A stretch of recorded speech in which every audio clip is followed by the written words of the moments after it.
What's up, everybody? Doc Dark 1985. There's levels to this. All right, guys, check this out. We're gonna go ahead and have some fun tonight. All right. I feel like everyone's getting a little bit too serious. I've been online on Twitter and on YouTube and in my comments, and I see other people's comments, other people's YouTube comments, and man, the fanboyism is getting a little bit ridiculous. So I just want to have a conversation about it, jump in, have fun with it. Have fun. Don't take it too serious. At the end of the day, unless you're working for Microsoft and you're working for Sony and you're getting paid by them, there's no need for you to get a heart attack over any of this stuff, all right? So let's have some fun.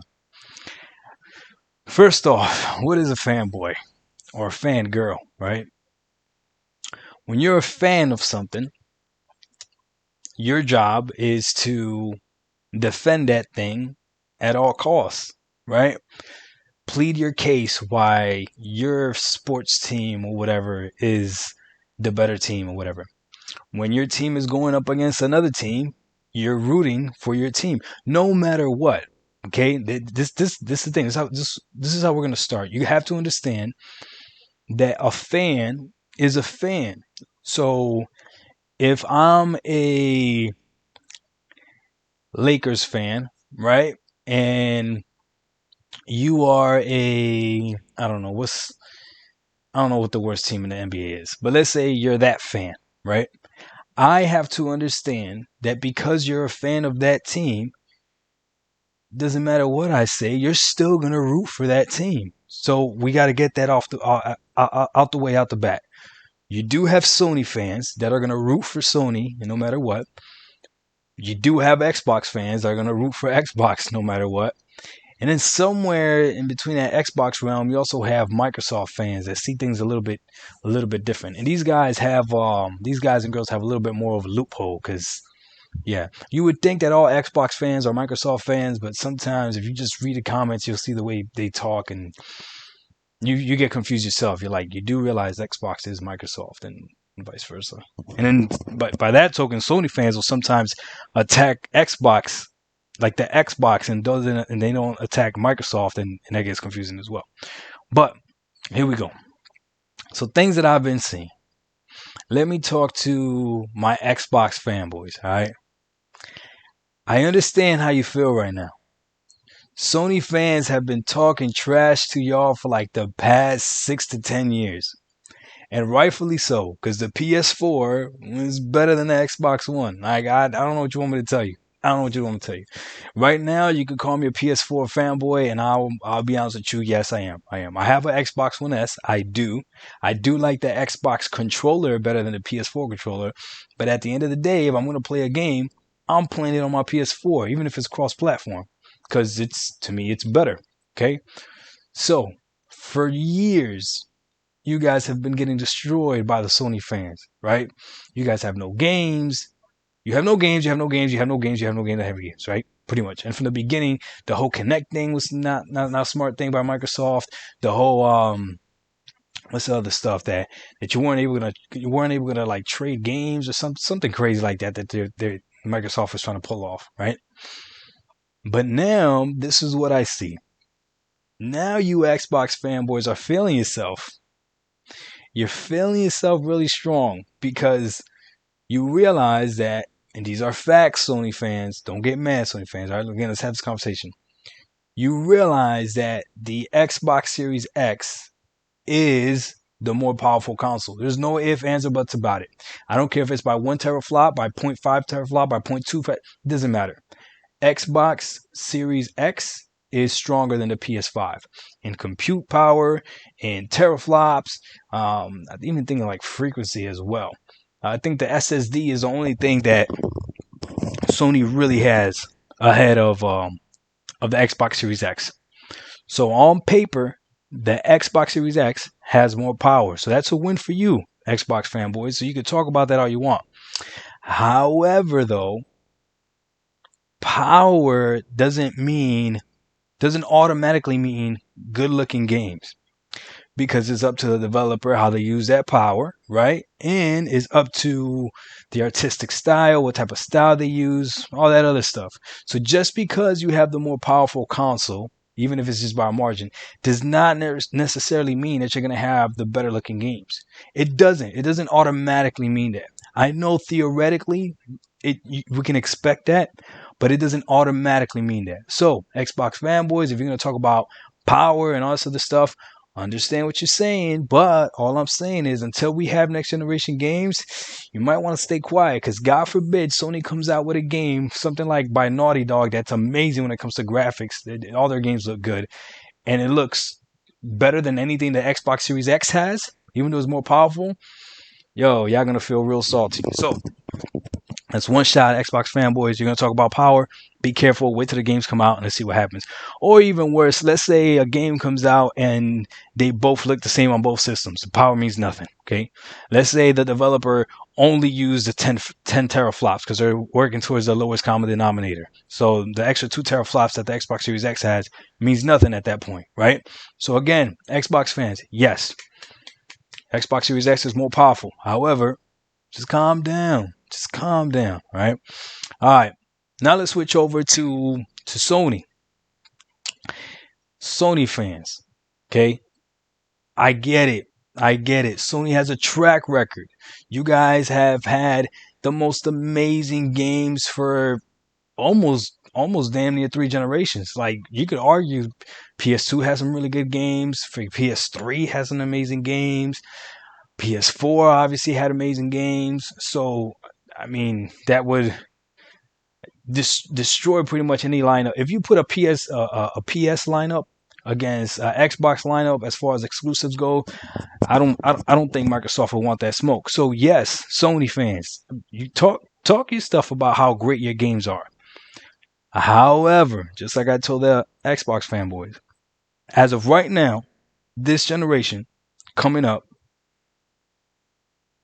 you don't have any games. You don't have any games either. All your next generation games are going to be playable on the PS4. So, what games does the PS5 have, and why do you feel so inclined to brag and boast about the games on the PS5 when you don't have release dates for the games that they showed, and the games that are going to be coming out are going to be coming out on the PS4? You have no games, Sony fans. So, calm down. Calm down. Wait until you have games so you can really show the Xbox fans, hey, boom, look at this God of War. Amazing, right? Amazing title. You got nothing like it. Haha, right? Just wait. That's all I'm saying is just wait.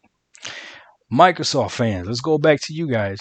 You guys love to, I'm looking at it. I see it. You guys are bragging and boasting about that freaking Game Pass. Just bragging and boasting left and right about the Game Pass. And yes, I believe Game Pass is a great deal. I really do. However, though, understand that you're bragging and boasting about playing old games. It is what it is. Game Pass right now has old games on it. Games that have already been out. There's no new games on it. So all I'm saying is before you start bragging about it just yet, just wait till the generation kicks in and we start getting those first party exclusives or whatever, or those exclusives that come out to Game Pass or the however Microsoft wants to do it. Then you can see if it actually works, and then you could talk trash about it. Then you could talk to Sony fans about it. Until then, I wouldn't brag and boast about being able to play old games. I'm just saying. Now, let's go back to Sony fans. There's another one that I see. And this one really disappoints me. Sony fans, stop making fun of how much Xbox Series X and Xbox Series S is going to sell, has sold, sold, and all that other stuff. Stop it. Stop it. Some of you guys are very smart. And before they even announced price and you saw what Microsoft was doing, some of you same Sony fans, you know that Microsoft is not about the actual Xbox. They're not. They're about Game Pass and getting you into their ecosystem. I can agree with that. You can agree with that. So we knew from the get-go that the PS5 was probably going to sell better than the Xbox Series X and the Xbox Series S because Microsoft is going to allow you to play all their games not only on an Xbox One, on a phone, on a laptop, on a tablet, on a phablet. Uh, So you do not need to get an Xbox. Microsoft is literally telling you do not need to buy Xbox Series X. So when Sony fans hop on Twitter or hop on YouTube and start talking about how much more the PS5 is selling than the Xbox Series X and the Xbox Series S, yeah, I don't sound too smart because it's like, duh, like, yeah, we knew that. Xbox fans, do not fall into that trap. Do not try to defend it. Microsoft is not even trying to defend their sales for the Xbox Series X. Here's the problem, though, Sony fans. Here's the problem. At the end of the day, when all this is said and done, okay, and the numbers come out completely, I'm just saying you might want to hold back because God forbid the Xbox Series X or the Xbox Series S does sell more than the PS5, and that's not even Microsoft's intention. It's not going to be a good look. That's all I'm saying. It's not going to be a good look, right? Let me see what else can I talk about fanboys on either side. Oh, here's another one. Okay, Xbox fans. I know it's dope. It's cool. It's dope that we can use the Xbox controllers, Xbox One controllers on the new Xbox Series X and Xbox Series X. That's cool. That's awesome. Okay. However, again, you're bragging and boasting about being able to use old technology, about being able to use last generation technology. Okay. This is what I mean. The PS5 has a brand new controller with a whole bunch of different features. A whole bunch of different features. They're really trying to be innovative. So Sony fans are going to tell you like, yo, here's Sony actually trying to do something. They want you to walk through the mud and actually feel what it feels like to walk through mud in your hands. Whatever. But they're being innovative, right? So don't brag and boast about being able to use old technology. Okay. That same token, let's hit up these Sony fanboys. Sony fanboys. Listen, that controller, you should brag about it. You should, because looks like it has a lot of awesome features. And it looks like Microsoft only added one more button. That's what it looks like, right? Correct me if I'm wrong. So yeah, you should brag and boast about the controller.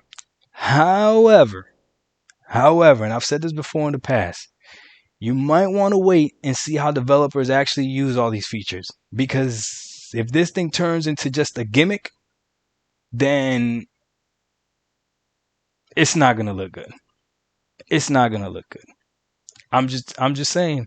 I'm just saying it's not going to look good. So maybe they should have just stuck to a more traditional controller. I don't know. And you don't know because you don't have the system out either yet, right? So all I'm saying is calm down. Moral of the story.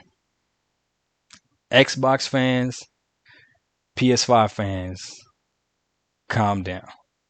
At the end of the day, being realistic, right now, today, there's not a really good reason for you to pre-order either of these consoles. Not really. None of these consoles are really a must-have at launch. Now I'll explain it to you. Microsoft is allowing you to play their games on a phone. So if you have a phone, you get Game Pass, you're straight. If you have a PC, even better. If you have an Xbox One X, One S, you can still play their games for at least another year and a half. So there's literally no real reason for you to have to get an Xbox Series X. I pre-ordered one, and I can admit that there's no real reason for me to pre-order one. The only justification that I made was I already have Game Pass, and I want to play the games at the highest possible fidelity. My PC is not as strong as the Xbox Series X on paper. We'll see what happens when it actually comes out. But that's why I got it. And even then, I'm kind of looking at my purchase like, should I have waited? But when I looked at the other side, I looked at the PS5, for launch at least, I really don't see any reason for me to get a PS5 at launch. I'm going to get both systems eventually, but at launch, I really don't see a reason for me to get a PS5 because I have a PS4. Spider-Man was a cool game. I'm not gonna lie, it was, but to me, it wasn't like a must-have game. So Spider-Man, Miles Morales is cool. I'll play on the PS4. It is what it is. Okay. Horizon Zero Dawn or the second Horizon looks cool. I'll play it on the PS4. So again, there's really nothing about the PS5 that's making me want to buy it right then and there. There's really nothing about the Xbox Series X that's making me want to buy it right then and there, except for the fact that I'm already subscribed to Game Pass and I want to play those games at the highest fidelity possible. So, both camps, the Sony fanboys and the Xbox Series X fanboys or the Microsoft fanboys, y'all both gotta chill. Y'all both got pros and cons. Game Pass is dope, but you're talking about old games. These are facts, okay? Sony fans, y'all gotta chill because right now, y'all the PS5 has no games. Correct me if I'm wrong. I don't know. And then in between, the controller for the PS5 that could be a gimmick, could not, could be the next best thing since sliced bread, but we'll see when it comes out. I got a PS4 right now, and that touchpad is the dumbest waste of space ever. I don't even know what game actually uses it. I think on Apex Legends you use it to look at the map. That's about it. I don't know what other game uses it. Listen to me. The speaker on the freaking controller, that was one of the most annoying parts of playing The Last of Us. When I played The Last of Us on the PS4 and stuff was coming through the speaker, I couldn't stand it. I couldn't stand it. So a speaker on a controller to me is a gimmick. We'll see how they use it. All right. So it is Xbox Series X though. All that power, if the developers doesn't use it, it doesn't really matter, right? If you don't have games, if you don't have good games, it doesn't really matter. Okay. And then let's see, what's the last thing I'll leave you guys with? When you're a fan, speak facts about your platform. Okay. When you try to throw shade on something else and it doesn't really work, like out of nowhere now people are acting like Bethesda doesn't make good games. Yeah, they slipped up here and there, especially with that Fallout game, but they make good games. So acting like Microsoft acquiring Bethesda is not a big deal. Come on, man. You're looking a little salty. You know it's a big deal. Will it still come out for PS5, those games? I would think so, because Microsoft is about that money. I mean, but I'm just saying this, you don't know what they're gonna do with it. So it's a big deal. I think that's it, guys. The comment section, if you're gonna freaking leave a comment as far as to why you're a Sony fanboy or why you're an Xbox fanboy, just tell me why. Maybe you grew up with either console and that's fine. Maybe it's got that nostalgic feeling to it. Maybe all your friends are playing on that console and that's fine. But this next generation, that crossplay is gonna be a thing even more. So even more. So that shouldn't hinder you. Unless Sony decides not to do crossplay. Weren't they the last ones that didn't want to do it? So I don't know. But yeah, guys, just be nice to each other. At the end of the day, right now, none of these systems, it's almost like flipping a coin and picking, and that's it. And then we'll see when the games come out, what happens. Doc Dog 1985, there's levels to this. We out. Peace.